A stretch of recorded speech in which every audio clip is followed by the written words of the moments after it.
Bienvenidos, queridos amigos, a una nueva edición de este programa Marcando el Norte. Tenemos al profesor de la Universidad San Pablo CEU, profesor de Historia, don Alberto Bárcena. Bienvenido. Estamos en el continuará. Yo le hice una pregunta que hace semanas.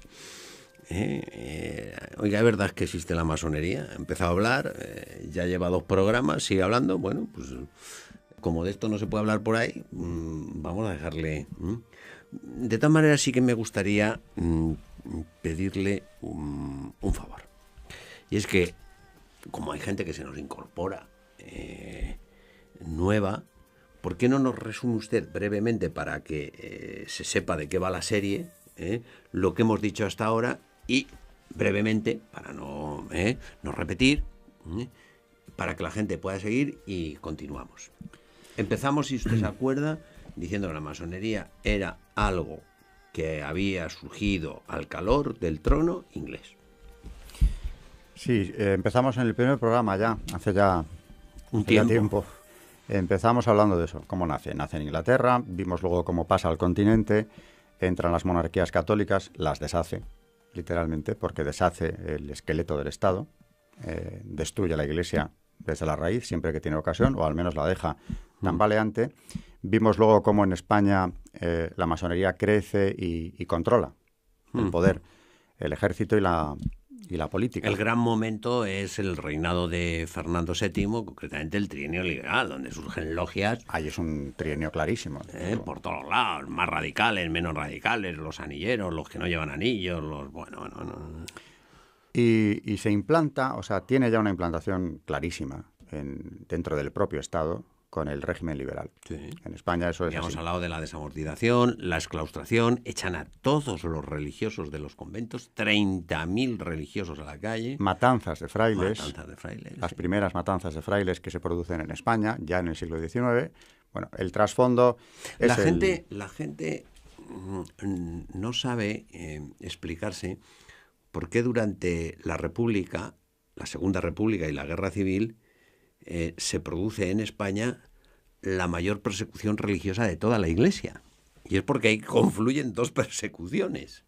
La persecución comunista y la persecución liberal que viene en el 19. Es como 2 ríos que desembocan y entonces, claro, o sea, se forma un gran río.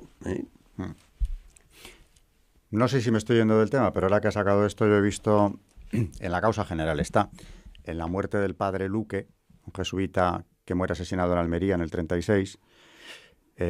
Los que lo hicieron, sus asesinos, vinieron a contar en el proceso subsiguiente, claro, al final de la guerra, que era siguiendo instrucciones de una logia almeriense, que es la que les había dado una lista de víctimas a eliminar en primer orden. Bueno, ese es un dato muy concreto, ¿no? Pero como ese hay muchísimos. Bueno, estábamos haciendo este resumen, habíamos hablado habíamos hablado incluso de ese sector masónico de Baviera, luciferino, y había usted contado cómo, dando una conferencia, usted un ritual en el que hay que bajar la cruz y hay que adorar a Satanás, pero claro, usted contaba que se le había presentado antes de la conferencia el gran maestre, el jefe de los masones de España, diciéndole, a ver qué dice usted. ¿Y qué ocurre cuando dice usted esto? Silencio sepulcral. Ni él, ni nadie dijo una palabra, 70 personas. También. Con él venía, por cierto, otro, un masón que también se identificó como tal, pero además dijo que él era católico. Ya. Y que el día antes le habían puesto la ceniza, que a ver qué me creía yo. Que bueno, pues tontos católicos que hacen el tonto útil. Pero yo le dije, a su conciencia va.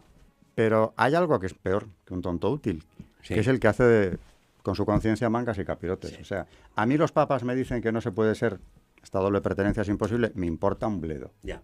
Porque yo dictamino lo que está bien y mal. ¿Que no les gusta a los papas? A mí me da igual. Yo soy muy católico, voy a misa y me ponen la ceniza el miércoles de ceniza. Hombre, pues usted verá lo que hace, claro. Bueno. Pero estamos en este escenario. Y esto también chocó mucho a algunas personas, incluyendo el presidente del foro y su mujer, que se quedaron pasmados. Dice, lo más fuerte para nosotros ha sido este católico que se ha confesado masón. Dije, bueno, eso es fuerte. A mí no me choca tanto porque ya conozco el asunto. Pero el silencio del gran maestre después de la lectura del ritual, eso es lo más fuerte que ha ocurrido hoy aquí. Que calla otorga, no le desmintió. Y al acabar la conferencia se me acercó, silencioso, no dijo una palabra, yo le di la mano y me fui. Pero no me dijo nada ni a mí, ni tampoco en público, o sea, se quedó sin palabras, literalmente, porque no se esperaba la lectura del ritual allí en medio. Y hablando de luciferismo, por supuesto, claro, yo no digo que todo masón esté adorando a Lucifer desde el día 1 de su ingreso en la secta, pero unos lo saben antes, otros lo saben después, a partir de unos grados sí. Lo podrán encubrir como quieran, le llamarán Baphomet o como le quieran llamar, pero ese Lucifer, porque Satanás es una palabra que no utilizan jamás, Lucifer es el portador de la luz. Ah, Sí, claro, y tiene himnos y oraciones compuestas para él. Un gran masón americano del siglo XIX, Albert Pike, tiene el himno a Lucifer, que se ha estado... ¿Y qué imagen tienen ellos entonces de ese Lucifer? Pues yo hablaba el otro día de la experiencia personal que tuve en esta conferencia, y les voy a contar hoy otra experiencia personal que es casi a mí lo que más me ha enseñado o me ha confirmado, cosas que yo había leído muchas veces. Pero yo, como doy clase a chicos jóvenes, claro, pues algunos de vez en cuando, con cierta frecuencia, se me acercan, todos los años viene alguno, que me hablan de este tema. Y son chicos que están acosados en sus propias casas para entrar en la masonería. En unas veces pueden ser los padres, otras veces un abuelo, otras veces unos amigos de la familia que lo quieren introducir ahí. Claro, en la confusión actual, pensando que le están haciendo un gran favor, porque eso le va a ayudar mucho en su carrera y tal. Pero estos chicos normalmente pues tienen una resistencia, tienen más criterio, más formación, o tienen una vacuna. Alguno de ellos, desde luego, me consta que por lo menos venía de colegio religioso, que no quieren entrar. Y vienen a verme buscando argumentos. ¿Cómo le digo yo a mi padre o a mi abuelo o a mis amigos que no quiero entrar en esto? Y con uno de ellos, hace ya un tiempo, me hablaba de cómo su abuelo le había intentado convencer de que era una excelente opción entrar en esto. Yo, como teníamos poco tiempo, en una tutoría de 1 hora máximo, le dije, vamos al grano porque intuyo que lo que le preocupa es la cuestión religiosa. Me dijo que sí. Y bueno, pues que sepa usted que al menos en la cúpula, a ciertos niveles, desde luego, se adora a Lucifer. Y me quita la palabra el chico y me dice, no, eso ya lo sé. Me dice, no vamos a perder el rato. Digo, ¿cómo que lo sabe? Dice, sí, ya me ha contado mi abuelo que Lucifer es aquel que en el paraíso terrenal le trajo la sabiduría al hombre. ¿Cómo? La sabiduría al hombre. O sea, esa es la imagen que tienen ellos del demonio. ¿Qué pasó? Que Dios se la quitó. Los ángeles caídos son aquellos que se pusieron de parte del hombre. Y esto está tan introducido ahora mismo en la sociedad, no solo la masonería, sino todo lo que ella más o menos ha podido influir, que en una película recientemente estrenada, Noé, con Russell Crowe de protagonista, los ángeles caídos son los buenos. Y son caídos, lo dice la peliculita, porque se pusieron de parte del hombre. Quisieron ayudar, defender al hombre. ¿Y Dios qué hizo? Echarlos. Y los convierte en unos seres atormentados, de piedra, que se arrastran. Eran ángeles benefactores del hombre. De la humanidad. Y claro, para que no le hicieran sombra a Dios, Dios junto con los hombres les echa del paraíso y les hace ser feos. Sí, unos monstruos que sufren enormemente. Y entonces ahora les vamos a devolver la verdadera dignidad nosotros. Eran nuestros protectores. Eran y son nuestros aliados. Y lo son. Claro, y este es el sentido de rendirle culto. Claro, para ellos, ¿quién es Lucifer? Porque mucha gente, es la gran pregunta, ¿cómo pueden adorar al demonio? A ese bicho. Sabiendo que, bueno, claro, es que partimos de la base de que estos que me lo preguntan creen en el infierno, como yo mismo, y piensan, ¿y cómo se quieren ir ahí? Y yo he llegado a la conclusión de que no quieren ir al infierno. Es que ellos piensan que Lucifer es el portador de la luz. ¿Qué tiene de condenable desde la perspectiva católica? Que se rebeló contra Dios. Y nosotros somos los que... Es exactamente lo que tenemos que hacer nosotros. Exacto. Luego, claro. Ese Así Lucifer se entiende. Ayuda mucho al hombre. Es un buen aliado. Es un aliado, perfecto. Te ayuda en el mundo y luego también te llevará consigo... A la luz. A la luz. O sea que, en el fondo también, aquí hay un factor, hablando de las religiones, que es el maniqueísmo. O sea, hay una visión dualista de la religión. Dios no es un Dios único. De la misma fuerza y categoría está el otro. Lucifer. que no es criatura de Dios. Claro, porque dicho así, como dice, ¿cómo van a adorar al demonio si es el mal? Dice, no, es que no es el mal. No, claro. Es que es la luz. Es la luz, es el que protege al hombre. Es que nos va a ayudar. Y además eso conecta con la ideología liberal y marxista, que son las que rigen el siglo XIX, que tienen el principio, las dos coinciden en un principio, que el hombre, para el hombre es el ser supremo. Una vez que los deístas han convertido a Dios en el jefe de mantenimiento del mundo, ya no es un Dios creador, el hombre, para proclamar su autonomía frente a Dios, se tiene que hacer Dios, con lo cual ahí tenemos al aliado. Bueno, José Luis Rodríguez Zapatero, en su biografía autorizada de Suso de Toro, que se llama Madera de Zapatero, viene a decir una frase que es más o menos lo siguiente: a medida que hemos ido evolucionando hemos comprendido que lo único digno de adoración es el hombre. Claro. Así se nos ha revelado, añade. Así se nos ha dado a conocer. Que, claro, la pregunta de tenerlo delante era: ¿quién te ha revelado eso? ¿Cómo lo has conocido? ¿Cómo has llegado a esa conclusión? Pero, entroncando con lo suyo, lo único digno de adoración es el hombre. Es el hombre. El hombre para el hombre es el ser supremo. Que no deja de ser el no serviré de Satanás. El non serviam, sí, claro. Sí. Y el comer la fruta de la ciencia y el mal. Yo digo, así que este chico me estaba contando a mí el Génesis al revés. ¿Qué es lo que le habían contado en su casa? Y no, en eso no quería ya ni meterse. Quería ver otros aspectos de la cuestión, pero eso ya lo daba por hecho. No, que le adoran, ya lo sé. Ya lo sé. Si le ven como algo muy positivo. Y yo tomé buena nota porque pensé, una vez más, me reafirmo. Pues esto nos abre mucha comprensión. O sea, es fundamental saber esto. Sí.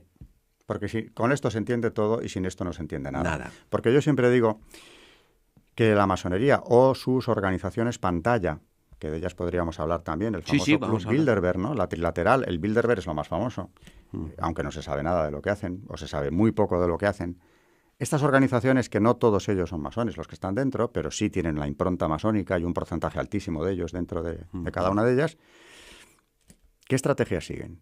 Porque yo pienso siempre, bueno, si quisieran solo poder y dinero, serían una mafia.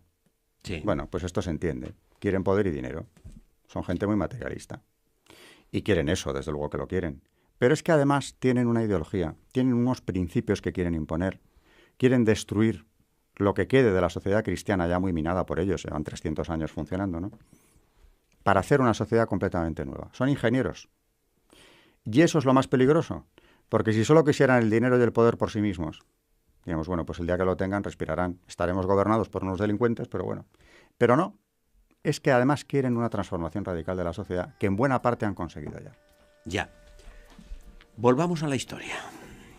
Evolución de la masonería en el siglo XIX.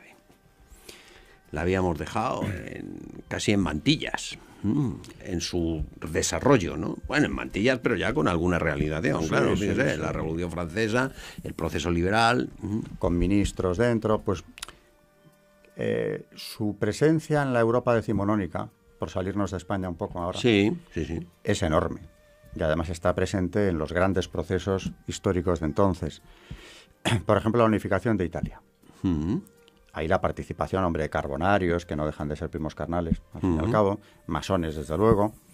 ¿Qué es la unificación italiana? ¿De qué está hablando? Es el proceso por el que Italia deja de ser un conglomerado de reinos o territorios independientes. Es que, podríamos pensar que Italia siempre fue como la hemos visto ahora. No, claro, hasta 1870 no ha sido así, ni mucho menos. Eran varios estados. Reinos, ducados. Piamonte, Lombardo-Véneto, Módena, Nápoles. El reino de Nápoles, los estados pontificios, un mosaico. Un mosaico de estados que habían sido así desde la Edad Media.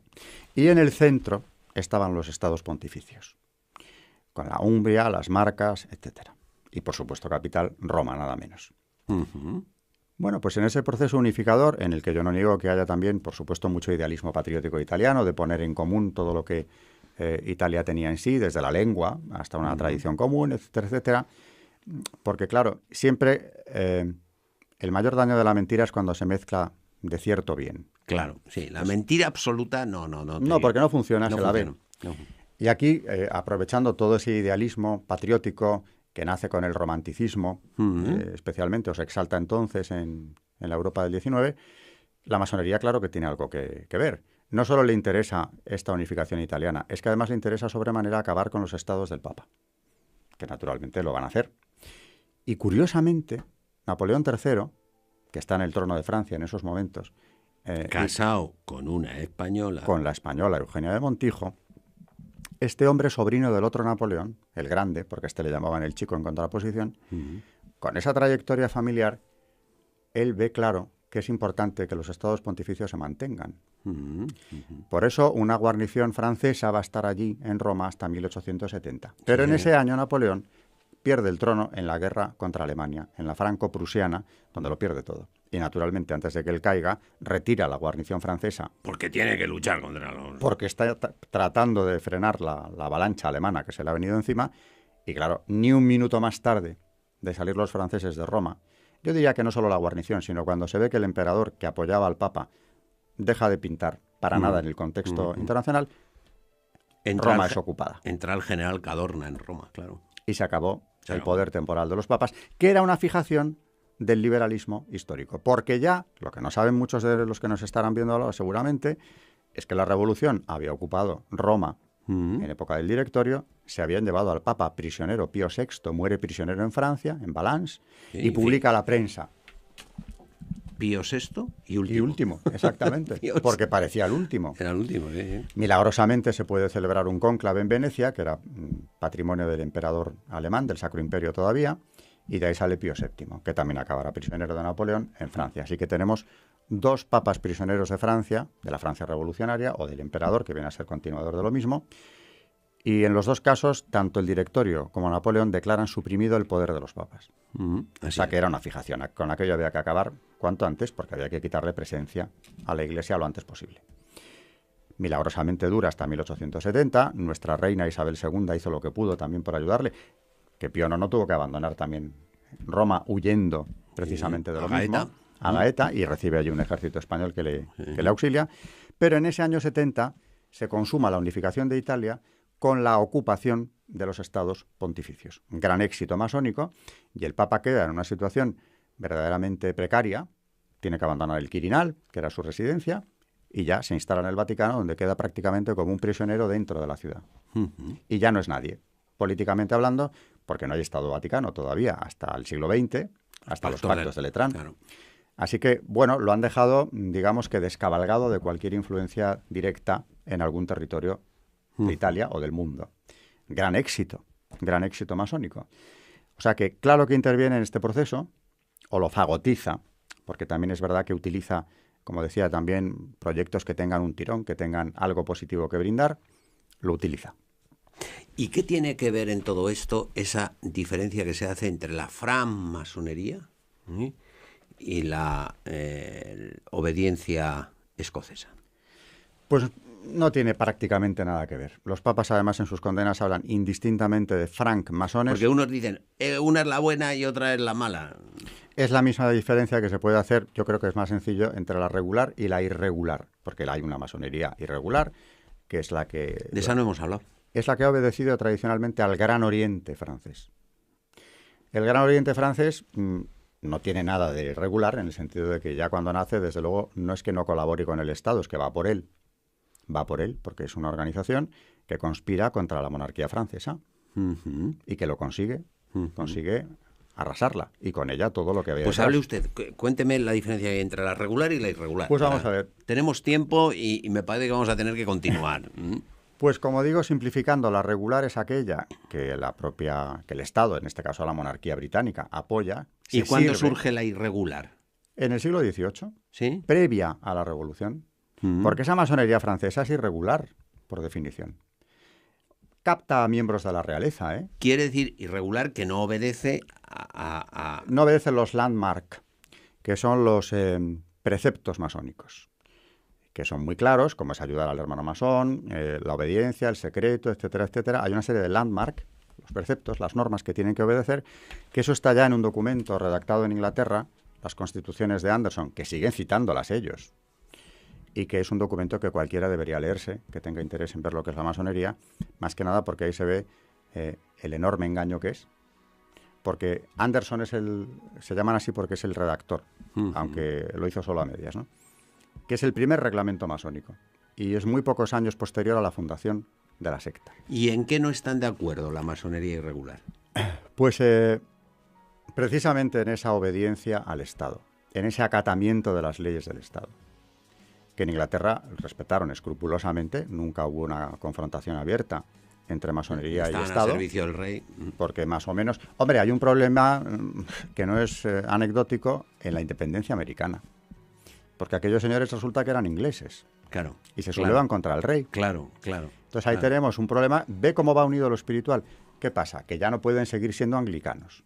Claro. Porque estos obedecen o tienen como jefe al rey de Inglaterra. Si nos hemos independizado, nuestra iglesia, ¿a quién obedece ahora? Nace en la iglesia episcopaliana americana, porque tiene que buscarse alguna salida. Claro. La creencia es la misma, pero ya no tenemos al rey. ¿Qué pasa con los masones americanos, que han sido ingleses hasta la víspera? Pues que naturalmente han dejado de ser regulares. Claro. Pero curiosamente, como son de cuño británico, van a ser ultra regulares, pero al servicio del nuevo Estado que acaban de alumbrar, porque lo hacen ellos. Con lo cual, los Estados Unidos de América, los padres de la Constitución, la inmensa mayoría son masones, naturalmente, y allí no se han ocultado demasiado, ¿eh? No. Allí sus ceremonias... Pero masones irregulares. Dejan de serlo el día que se independizan. Claro. Porque ahí, como buenos ingleses de Claro, origen, ya no pueden obedecer al rey de Inglaterra. a ese ya no. Contra corona. ese nos hemos sublevado, le hemos hecho una guerra y se la hemos ganado. Ahora vamos a organizar un Estado nuevo, una república, con una constitución, en fin, un Estado de puro modelo liberal. Sí. Pero a partir de ahora nuestros masones ya sí pueden funcionar igual que lo hacen los ingleses allí, Ya. al servicio del Estado. Ya, y entonces, esto mismo pasa en Francia y de ahí esa irregularidad. Claro, porque... Que no es tanto que no sigan las mismas pautas como que no siguen la obediencia de... Exactamente. Y además dejan de obedecer a la madre de todas las logias, que es en origen la Gran Logia de Inglaterra. Escocia, ¿no? El escocismo es un poco... Es ya irregular, ¿eh? Es muy peligroso el sí? escocismo. Sí, es irregular. Ahí Me he introducen... equivocado yo. La más regular sería... viene de York, Ya. pero sobre todo la Gran Logia Unida de Inglaterra, que es la que se formó en 1717 con la unión de varias logias que ya existían, pero bueno, muy marginales, las que conspiraban contra los Estuardo. Ya, como se habla de la obediencia escocesa y la obediencia Sí. irregular, se crea esa confusión. Claro, igual que la escocesa no tiene nada de escocesa, más que el nombre, ¿no? Es mucho más francesa y por eso es bastante irregular y es Ya. luciferina. O sea que la escocesa es la irregular. Claro, absolutamente. Ya. Y de hecho, la palabra Gran Oriente, cuando aparece, pertenece, como órgano supremo de mando, pertenece a la masonería irregular. En España hemos llegado a tener Gran Oriente y Gran Logia. La Gran Logia era mucho más regular, el Gran Oriente no. Siempre ha sido más subversivo. Ahora, es curioso cómo la secta ha podido irse adaptando a toda la evolución política europea y utilizando todas las corrientes políticas, estar en el poder y conseguir la bicefalia. Pues no le voy a dejar hablar de la bicefalia. Porque Vamos, no es que no le deje, es que no podemos Nos hemos seguir vuelto a quedar hablando. sin Nos tiempo. hemos quedado sin tiempo, no nos queda tiempo para nada. Bueno, sí, para nada, sí, para una cosa muy importante, que es agradecerle todo lo que estamos aprendiendo con usted, porque claro, todo esto es fruto de muchos años de estudio, de muchos años de estudio a contrapelo y a contracorriente, porque claro, no es que le faciliten precisamente estas doctrinas, ¿verdad? Y no están de moda, ¿verdad? Esto sí que es políticamente incorrecto. Bueno, profesor, muchísimas gracias por ser tan claro, por decir la verdad, por ser tan brillante, por todo lo que nos está enseñando. Se lo agradecemos de verdad. Le emplazamos para que vuelva usted a proseguir, porque todavía no hemos llegado al siglo XX. Y a ustedes, queridos amigos, muchas gracias por estar con nosotros en este programa y decirles que vamos a poner empeño, medios, esfuerzo y trabajo para que dentro de muy pocos días podamos ofrecerles una nueva edición de este programa que se llama Marcando el Norte.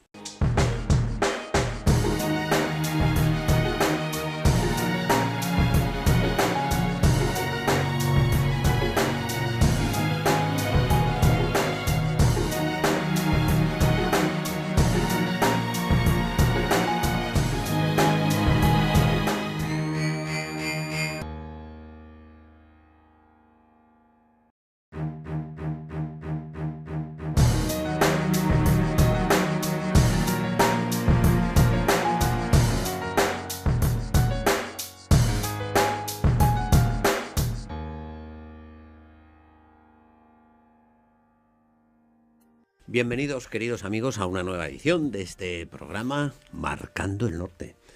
Tenemos al profesor de la Universidad San Pablo CEU, profesor de Historia, don Alberto Bárcena. Bienvenido. Estamos en el continuará. Yo le hice una pregunta que hace semanas. Oiga, ¿es verdad que existe la masonería? Ha empezado a hablar, ya lleva 2 programas, sigue hablando. Bueno, pues... Estábamos hablando de eso, cómo nace. Nace en Inglaterra, vimos luego cómo pasa al continente, entran las monarquías católicas, las deshace, literalmente, porque deshace el esqueleto del Estado, destruye la Iglesia desde la raíz, siempre que tiene ocasión, o al menos la deja tambaleante. Vimos luego cómo en España la masonería crece y controla el poder, el ejército y la política. El gran momento es el reinado de Fernando VII, concretamente el trienio liberal, donde surgen logias. Ahí es un trienio clarísimo. Por todos lados, más radicales, menos radicales, los anilleros, los que no llevan anillos, los... Bueno. Y se implanta, o sea, tiene ya una implantación clarísima dentro del propio Estado con el régimen liberal. Sí. En España eso es Hemos así. hablado de la desamortización, la exclaustración, echan a todos los religiosos de los conventos, 30.000 religiosos a la calle. Matanzas de frailes. Las Sí. primeras matanzas de frailes que se producen en España, ya en el siglo XIX. Bueno, el trasfondo es La gente no sabe explicarse por qué durante la República, la Segunda República y la Guerra Civil, se produce en España la mayor persecución religiosa de toda la Iglesia. Y es porque ahí confluyen 2 persecuciones. La persecución comunista y la persecución liberal que viene en el 19. Es como 2 ríos que desembocan y entonces, claro, o sea, se forma un gran río. No sé si me estoy yendo del tema, pero ahora que ha sacado esto, yo he visto en la causa general está, en la muerte del padre Luque, un jesuita que muere asesinado en Almería en el 36, los que lo hicieron, sus asesinos, vinieron a contar en el proceso subsiguiente, claro, al final de la guerra, que era siguiendo instrucciones de una logia almeriense, que es la que les había dado una lista de víctimas a eliminar en primer orden. Bueno, ese es un dato muy concreto, ¿no? Pero como ese hay muchísimos. Bueno, estábamos haciendo este resumen, habíamos hablado habíamos hablado incluso de ese sector masónico como de esto no se puede hablar por ahí, vamos a dejarle. De todas maneras sí que me gustaría pedirle un favor. Y es que, como hay gente que se nos incorpora nueva, ¿por qué no nos resume usted brevemente para que se sepa de qué va la serie, lo que hemos dicho hasta ahora y brevemente, para no repetir, para que la gente pueda seguir y continuamos. Empezamos, si usted se acuerda, diciendo que la masonería era algo que había surgido al calor del trono inglés. Sí, empezamos en el primer programa ya, hace ya un tiempo.